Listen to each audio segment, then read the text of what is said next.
In our last video tutorial, we saw how to use the store procedure in JDBC.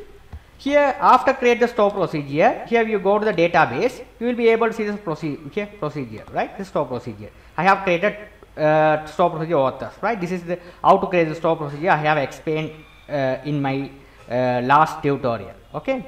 The main purpose of create the store procedure in the programming, we have to hide the code.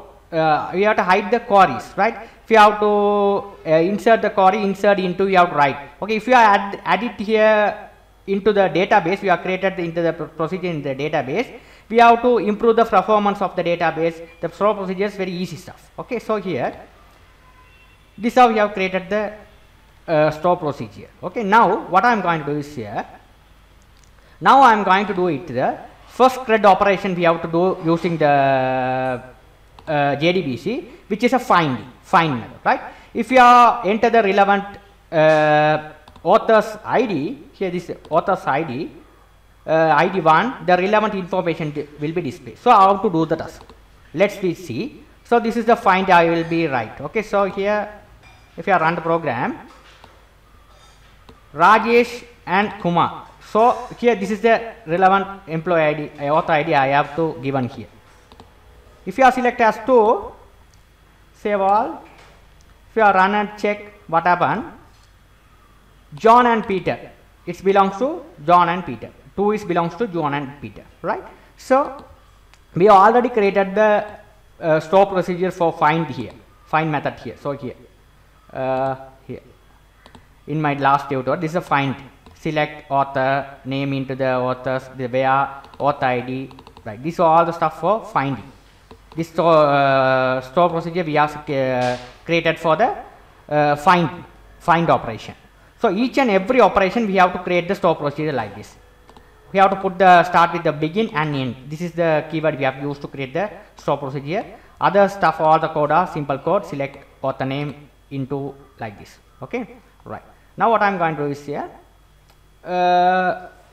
Okay, here in this example, go through this example, right? This is a find, right? JDBC find, right? So here, first I have to register the MySQL driver. Okay, this one I already explained how to register the MySQL driver, how to import the MySQL jar file into your project. That's all the stuff I have explained it. Okay, I don't want to explain again by again. It's so boring. This is the connection path which will be your database reside on localhost, right? This is the database. Okay, ABC library. Okay, it reside on localhost. This is a user credential of MySQL. Root is a username, password is a blank. Right. After that, we have to write the prepare statement. So here,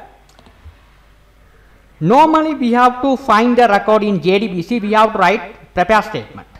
Okay, when you are convert into the store procedure, we have to write callable statement. This is how we have to call the callable statement. Callable statement, we have a method called prepare call. Okay, in prepare statement there will be the predefined method called prepare statement. So here callable statement we have a method called prepare call. This is a connection we have given prepare call. We have to write prepare call like this. Call. What is your store procedure you have created? Authors is a store procedure, not a table, store procedure. Okay, this is store procedure. Okay. When you are writing the code, you are concerned about the store procedure. You have to create any name of the store procedure relevant to your project. Okay, so but you have given the correct name of the store procedure. Authors is the store procedure name. Here we have a 3 fields, right? This one should be the in. These 2 are out. What's the difference between in and out mean?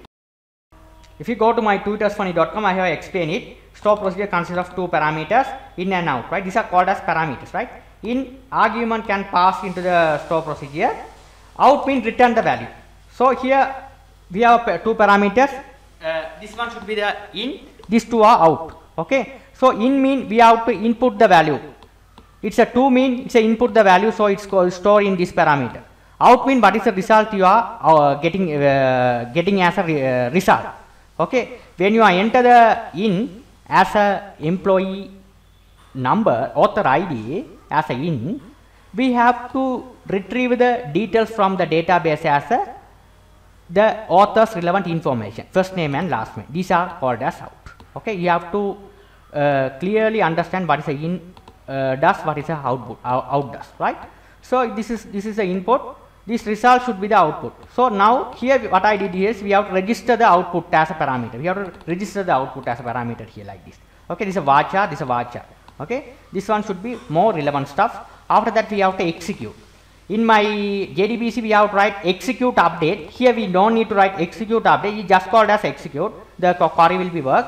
After system.out.println, this is the callable statement. Object getting 2.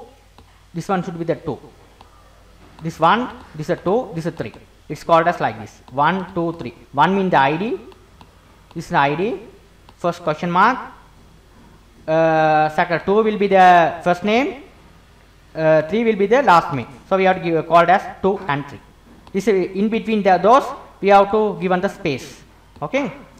This is how we have to do. If there any error occur, we have to, if there any error, class not found or exception or SQL exception, we have the relevant error will be displayed below. This is how we have the code works. If there are any problem on this, you can ask me. This is a simple code.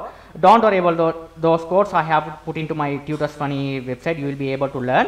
Thank you for watching. If you have any doubt on this, you can ask me anytime. If you like my channel, please subscribe me, like me. Thank you for watching.